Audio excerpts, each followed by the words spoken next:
വളരെയധികം കോമൺ ആയി പുരുഷന്മാരിലും സ്ത്രീകളിലും അതോടൊപ്പം കുട്ടികളിലും കാണപ്പെടുന്ന ഒരു കണ്ടീഷനാണ് ടോൺസിലൈറ്റിസ്. ഒരാളുടെ ലൈഫ് സ്പാനിൽ ഒരിക്കലെങ്കിലും ടോൺസിലൈറ്റിസ് വരാത്തവർ ചുരുക്കമായിരിക്കും. ഇന്നത്തെ വീഡിയോയിലൂടെ എന്താണ് ടോൺസിലൈറ്റിസ്, എങ്ങനെയാണ് ടോൺസിലൈറ്റിസ് നമ്മളെ ബാധിക്കുന്നത്, എങ്ങനെ വളരെ എഫക്റ്റീവായി നമുക്ക് ടോൺസിലൈറ്റിസിനെ മാനേജ് ചെയ്യാം, അതുപോലെ തന്നെ ഹോമിയോപ്പതിയിലൂടെ മാറ്റുവാൻ സാധിക്കും, അതിനെ പറ്റിയൊക്കെയാണ് നമ്മൾ ഡിസ്കസ് ചെയ്യുന്നത്. ഞാൻ ഡോക്ടർ സാജൻ വീഡ്സൺ. എല്ലാവർക്കും ഈ വീഡിയോയിലേക്ക് സ്വാഗതം.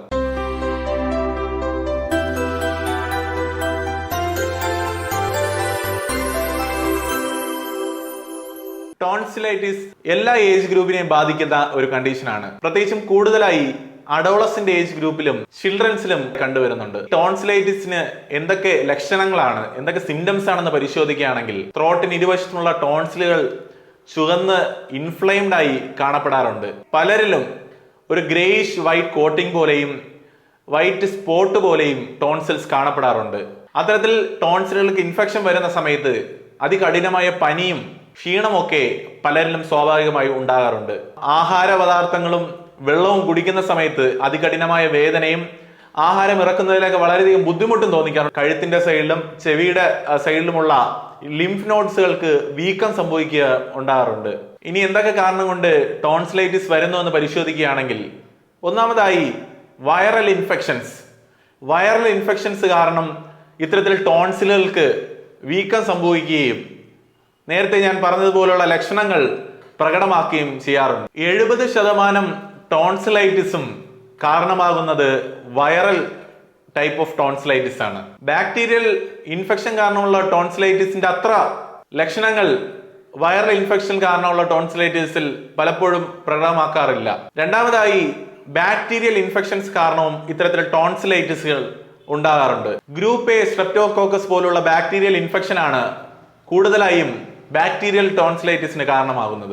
ഇനി എങ്ങനെയൊക്കെ ഇത്തരത്തിലുള്ള ഇൻഫെക്ഷൻസ് നമ്മളെ ത്രോട്ടിലേക്കും നമ്മളെ ടോൺസിലേക്കും പടരുന്നു എന്ന് നമ്മൾ ചിന്തിക്കുകയാണെങ്കിൽ ഒന്നാമതായി വളരെ അൺഹൈജീനിക് ആയിട്ടുള്ള നമ്മുടെ ഭക്ഷണ രീതികളും കണ്ടാമിനേറ്റഡ് ആയിട്ടുള്ള സറൗണ്ടിങ്സും ആയിട്ടുള്ള കോണ്ടാക്റ്റും കാരണം ഇത്തരത്തിലുള്ള ബാക്ടീരിയം വൈറലുകളും നമ്മുടെ ബോഡിക്കുള്ളിലേക്ക് കടക്കാനുള്ള സാധ്യത കൂടുതലാണ്. ഇത്തരത്തിൽ ഇൻഫെക്റ്റഡ് ആയിട്ടുള്ള പേഴ്സൺസുമായിട്ടുള്ള കോണ്ടാക്റ്റും അവരുപയോഗിച്ച ടവൽസ്, അവരിൽ നിന്ന് ഫുഡ് ഷെയർ ചെയ്യുക, ഇത്തരത്തിൽ കണ്ടാമിനേറ്റഡ് ആയിട്ടുള്ള സറൗണ്ടിങ്സുമായിട്ട് നമ്മൾ കോണ്ടാക്ട് വരികയും നമ്മുടെ ബോഡിയായിട്ട് ഇത്തരത്തിലുള്ള സമ്പർക്കം കാരണം ഇത്തരത്തിലുള്ള ബാക്ടീരിയൽ ആൻഡ് വൈറൽ ഇൻഫെക്ഷൻസ് നമ്മുടെ ശരീരത്തിലോട്ട് വരികയും ഇങ്ങനെ ടോൺസിലുകൾക്ക് ഇൻഫെക്റ്റഡ് ആവാനുള്ള സാധ്യതയും ഉണ്ടാകാറുണ്ട്. ഇനി എന്തൊക്കെ റിസ്ക് ഫാക്ടേഴ്സ് ഇത്തരത്തിലുള്ള ടോൺസിലൈറ്റിസ് ഉണ്ടെന്ന് പരിശോധിക്കുകയാണെങ്കിൽ 5 മുതൽ 15 വയസ്സുള്ള കുട്ടികളിൽ കൂടുതലായും ഇത്തരത്തിൽ ടോൺസിലൈറ്റിസ് വരാനുള്ള സാധ്യത ഉണ്ട് എന്നാണ് പഠന റിപ്പോർട്ടുകൾ സൂചിപ്പിക്കുന്നത്. കണ്ടാമിനേറ്റഡ് ആയിട്ടുള്ള ഏരിയാസിലും അതുപോലെ തന്നെ ഇൻഫെക്റ്റഡ് ആയിട്ടുള്ള കണ്ടീഷൻസുമായിട്ടുള്ള നമ്മൾ ഫ്രീക്വന്റ് ആയിട്ടുള്ള കോണ്ടാക്ട് കാരണവും റിക്കറന്റ് ആയിട്ടുള്ള ടോൺസിലൈറ്റിസ് പലരിലും വരാറുണ്ട്. ഇനി ടോൺസിലൈറ്റിസ് ബാധിച്ചവരിൽ ഏതൊക്കെ കോംപ്ലിക്കേഷൻസിലോട്ട് എത്തിക്കുന്നു എന്ന് പരിശോധിക്കുകയാണെങ്കിൽ obstructive sleep apnoea, peritonsillar abscess, tonsillar cellulitis തുടങ്ങി post streptococcal reactive arthritis, rheumatic fever, scarlet fever, kidney ഇൻഫ്ലമേഷനിൽ വരെ നയിക്കാൻ സാധ്യതയുള്ള ടോൺസിലൈറ്റിസ് കൃത്യമായി ട്രീറ്റ് ചെയ്തില്ല എന്നുണ്ടെങ്കിൽ അല്ലെങ്കിൽ അതിനെ നിസ്സാരവൽക്കരിച്ച് കാണുകയാണെങ്കിൽ ഇത്തരത്തിലുള്ള കോംപ്ലിക്കേഷൻസിലേക്ക് നയിക്കുകയും അങ്ങനെ കൂടുതൽ കോംപ്ലിക്കേറ്റഡ് ആയി ഇൻഫെക്ഷൻ നമ്മുടെ ബോഡിയിലേക്ക് സ്പ്രെഡ് ചെയ്യാനുള്ള സാധ്യതയും കൂടുതലാണ്. അതുകൊണ്ട് നമ്മൾ കൃത്യമായി തന്നെ ഈ ടോൺസിലൈറ്റിസ് വരുന്ന സമയത്ത് ഏത് തരത്തിലുള്ള ടോൺസിലൈറ്റിസ് എന്ന് കൃത്യമായി മനസ്സിലാക്കി ഒരു ഡോക്ടറുമായി കൺസൾട്ടേഷൻ നടത്തിയതിനു ശേഷം ട്രീറ്റ്മെന്റ് എടുക്കേണ്ടത് വളരെയധികം അത്യാവശ്യമാണ്. ഇനി എങ്ങനെയൊക്കെ നമുക്ക് ടോൺസിലൈറ്റിസ് ഡയഗ്നോസ് ചെയ്യാം, നമുക്ക് ടോൺസിലൈറ്റിസ് എന്നാണ് കൺഫേം ചെയ്യാം എന്ന് പരിശോധിക്കുകയാണെങ്കിൽ വളരെ ഈസി ആയി ഒരു ഡോക്ടറുമായി കൺസൾട്ട് ചെയ്യുന്ന സമയത്ത് ത്രോട്ടിന്റെ ക്ലിനിക്കൽ എക്സാമിനേഷനിലൂടെ അതൊരു ടോൺസിലൈറ്റിസ് ആണെന്ന് ഒരു ഡോക്ടറിനെ മനസ്സിലാക്കാനായിട്ട് സാധിക്കും. അതുപോലെ തന്നെ രോഗിക്കുണ്ടായിരിക്കുന്ന പലതരത്തിലുള്ള സിംറ്റംസ്, ചുമ,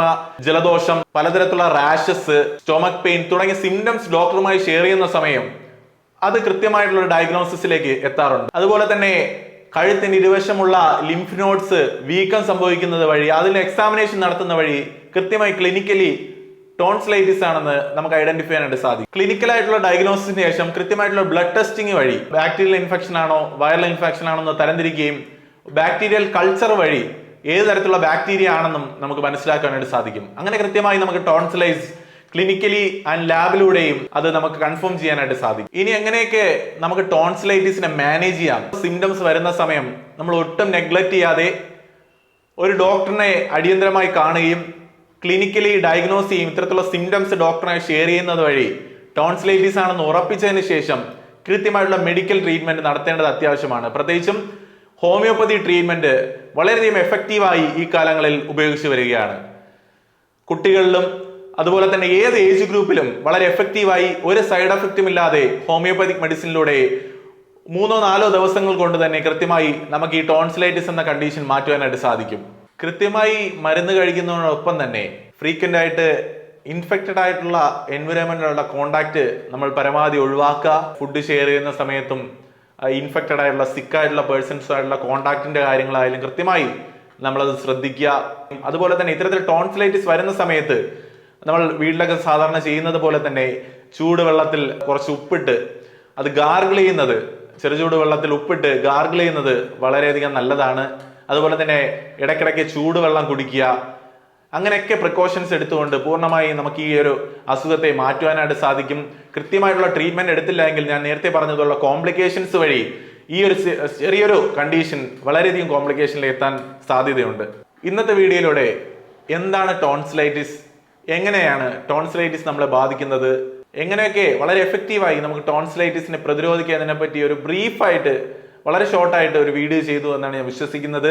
നിങ്ങൾക്ക് എന്തെങ്കിലും തരത്തിലുള്ള ഡൗട്ടുകളോ എന്തെങ്കിലും തരത്തിലുള്ള സജഷൻസോ ഉണ്ടെങ്കിൽ താഴെ കാണുന്ന ഫോൺ നമ്പറിലോ അല്ലെങ്കിൽ കമന്റ് ബോക്സിലോ രേഖപ്പെടുത്താവുന്നതാണ്.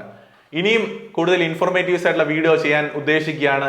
നിങ്ങൾക്ക് എന്തെങ്കിലും തരത്തിലുള്ള ടോപ്പിക്കുമായിട്ട് അവയർനെസ് വേണമെങ്കിലോ എന്തെങ്കിലും തരത്തിലുള്ള ഇൻഫർമേഷൻ വേണമെങ്കിലോ നിങ്ങൾക്ക് ഈ താഴെ കാണുന്ന കോൺടാക്ട് നമ്പറിൽ ബന്ധപ്പെടാവുന്നതാണ്.